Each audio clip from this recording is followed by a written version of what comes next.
चलिए सीधे इस चर्चा में उतरते हैं। ट्रेडिंग का नाम सुनते ही अक्सर डर लगता है ना? लेकिन आज इस विश्लेषण में फाइनेंशियल मार्केट्स की इस कॉम्प्लेक्स लगने वाली दुनिया को बिल्कुल आसान और रोजमर्रा की भाषा में डिकोड करेंगे। इन जटिल लगने वाले कॉन्सेप्ट्स को आज बेहद स्पष्ट और सटीक तरीके से समझा जाएगा।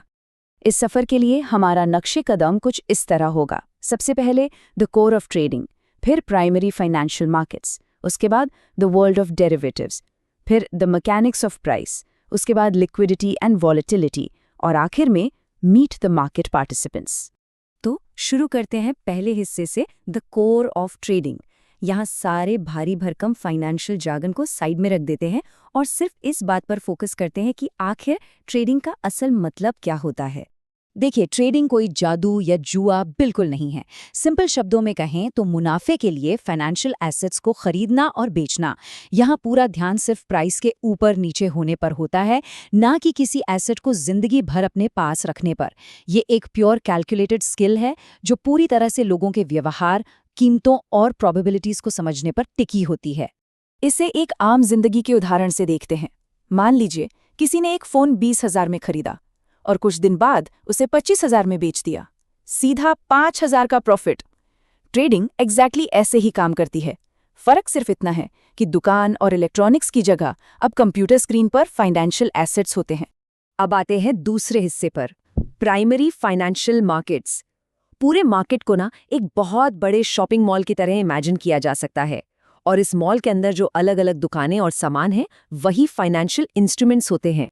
इस फाइनेंशियल मॉल में घूमते हुए कई अलग अलग एरिनाज दिखते हैं, लेकिन यहाँ हम 3 सबसे पॉपुलर हिस्सों पर फोकस करेंगे: स्टॉक मार्केट, फॉरेक्स मार्केट और क्रिप्टो मार्केट। ये तीनों ही क्षेत्र अपने आप में पूरी एक अलग दुनिया है। सबसे पहले स्टॉक मार्केट। अगर एक बड़ी कंपनी को 1,000 स्लाइसेस वाला एक बड़ा सा पिज्जा मान लिया जाए, तो एक स्टॉक उस पिज्जा का सिर्फ एक छोटा सा स्लाइस है। जब कोई स्टॉक खरीदता है तो दरअसल वो उस कंपनी का एक हिस्सा खरीद रहा होता है, और अगर कंपनी ग्रो करती है तो उस अकेले स्लाइस की वैल्यू भी ऑटोमेटिकली काफी बढ़ जाती है। अब फॉरेक्स और क्रिप्टो मार्केट के अंतर को देखते हैं। फॉरेक्स मार्केट वैसा ही है जैसे किसी दूसरे देश में घूमने जाने पर वहां की करेंसी एक्सचेंज करना, जैसे डॉलर या यूरो का लेन देन। ये क्षेत्र हाईली लिक्विड होता है। दूसरी तरफ है क्रिप्टो मार्केट। इसे डिजिटल गोल्ड की तरह देखा जाता है, जो पूरी तरह लोगों के भरोसे पर चलता है। क्योंकि इसकी कीमतें बहुत तेजी से ऊपर नीचे होती हैं, इसलिए ये हाईली वॉलेटाइल होता है। चलिए अब मार्केट के एक थोड़े एडवांस्ड सेक्शन की तरफ चलते हैं। हिस्सा 3, द वर्ल्ड ऑफ डेरिवेटिव्स। यहाँ सीधे एसेट्स की जगह कॉन्ट्रैक्ट्स यानी समझौतों की ट्रेडिंग होती है। डेरिवेटिव्स में सबसे पहले आते हैं फ्यूचर्स। ये ऐसे अग्रीमेंट्स होते हैं जहां भविष्य में किसी तय समय पर एक पहले से तय की गई कीमत पर किसी चीज को खरीदने या बेचने का सौदा होता है। मतलब भविष्य की कीमत का अनुमान लगाकर आज ही एक डील लॉक कर देने का सुनहरा मौका। इसे इस तरह समझा जा सकता है कि मान लीजिए आज एक अग्रीमेंट होता है कि अगले महीने 1 किलो सेब 100 रुपए में खरीदे जाएंगे। अब अगर अगले महीने मार्केट में सेब की कीमत अचानक 150 रुपए तक चली जाए, तब भी इस डील के कारण खरीदार को सिर्फ पहले से तय किए गए 100 रुपए ही देने होंगे। यही तो है फ्यूचर्स कॉन्ट्रैक्ट्स की असली ताकत। इसी तरह एक और जबरदस्त टूल है जिसे ऑप्शंस कहते हैं। ऑप्शंस, जैसा कि नाम से लगता है, एक चॉइस देते हैं, लेकिन कोई मजबूरी या ऑब्लिगेशन नहीं थोपते। ये 2 तरह के होते हैं। कॉल ऑप्शंस, जो तब इस्तेमाल होते हैं जब लगता है कीमत ऊपर जाएगी, और पुट ऑप्शंस, जब अनुमान होता है कि कीमत नीचे गिरेगी। इसे एक मूवी टिकट रिजर्व करने की तरह देखा जा सकता है। एक छोटी सी बुकिंग अमाउंट देकर सीट पक्की कर ली। अगर बाद में मूवी जाने का प्लान कैंसिल हो जाए तो नुकसान सिर्फ उस छोटे से बुकिंग अमाउंट का होगा, पूरी टिकट की कीमत का नहीं। ऑप्शंस ठीक इसी तरह मार्केट में रिस्क को कंट्रोल करने में मदद करते हैं। अब आते हैं चौथे हिस्से पर, द मैकेनिक्स ऑफ प्राइस। यहाँ सबसे अहम सवाल ये है कि आखिर वो कौन सी अदृश्य ताकतें हैं जो इन सारे मार्केट्स में कीमतों को लगातार बदलती रहती हैं।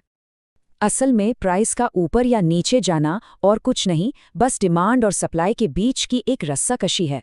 अगर 10 लोगों को एक ही कुर्सी चाहिए तो कुर्सी की कीमत आसमान छू जाएगी, लेकिन अगर एक इंसान को 10 कुर्सियां चाहिए तो कीमत गिर जाएगी। ये गतिविधियां खबरों, मार्केट की उम्मीदों और डर या लालच जैसी इंसानी भावनाओं से बहुत डीपली प्रभावित होती हैं। हिस्सा 5, लिक्विडिटी एंड वॉलेटिलिटी। मार्केट की इस उथल-पुथल को सच में गहराई से समझने के लिए ट्रेडिंग की रफ्तार और फ्लो को जानना बहुत जरूरी है, और ये पूरी तरह इन्हीं दो कंसेप्ट्स पर निर्भर करता है। तो लिक्विडिटी क्या है? सीधे शब्दों में, किसी चीज को खरीदना या बेचना कितना आसान है बिना उसकी कीमत को हिलाए।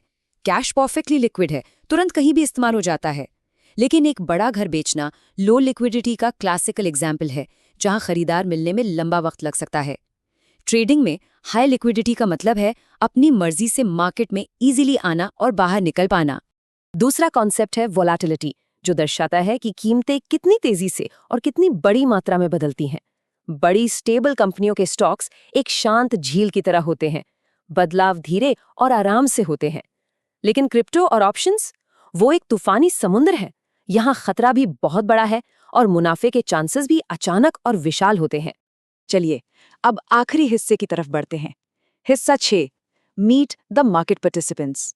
आइए थोड़ा पीछे हटकर देखते हैं कि मार्केट के इस विशाल मॉल में आखिर और कौन-कौन लोग घूम रहे हैं जो लगातार ये सौदे कर रहे हैं। इस इकोसिस्टम की सबसे फैसिनेटिंग बात यह है कि सब कुछ आपस में कितना डीपली जुड़ा हुआ है। एक बिल्कुल नए शुरुआती ट्रेडर से लेकर बड़े-बड़े सेंट्रल बैंक्स तक, सभी इसी एक विशाल नेटवर्क का हिस्सा हैं।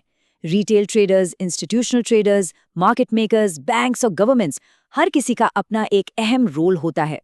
यहाँ एक रियलिटी चेक बहुत जरूरी है। आम शुरुआती ट्रेडर्स यानी रिटेल ट्रेडर्स इस समंदर में छोटी मछलियों की तरह हैं, जबकि बैंक्स और हेज फंड्स जैसी संस्थाएं बड़ी और ताकतवर वेल्स हैं। मार्केट में टिके रहने के लिए ये समझना लाजमी है कि इन विशाल ताकतों से टकराने का कोई फायदा नहीं, इनके बहाव के साथ तैरना ही असली समझदारी है। तो इस पूरी चर्चा का आखिर निष्कर्ष क्या निकलता है? सबसे बड़ा सीक्रेट ये है कि अग्रेसिव होकर सिर्फ मुनाफा कमाने के पीछे भागने से पहले किसी एक मार्केट की मैकेनिक्स को समझने पर पूरा टाइम इन्वेस्ट करना चाहिए। ट्रेडिंग कंप्लीटली प्रोबेबिलिटी और लोगों को समझने का खेल है, इसलिए शुरुआत बिल्कुल आराम से और समझने के इरादे से होनी चाहिए। आप जब मार्केट की इन बुनियादी ताकतों और इसके खिलाड़ियों के बारे में फाउंडेशन एकदम सॉलिड हो चुकी है, तो एक बहुत ही मजेदार सवाल उठता है, इस फाइनेंशियल मॉल की ऐसी कौन सी दुकान या क्षेत्र है जो सीखने के इस सफर का सबसे पहला कदम बनेगी?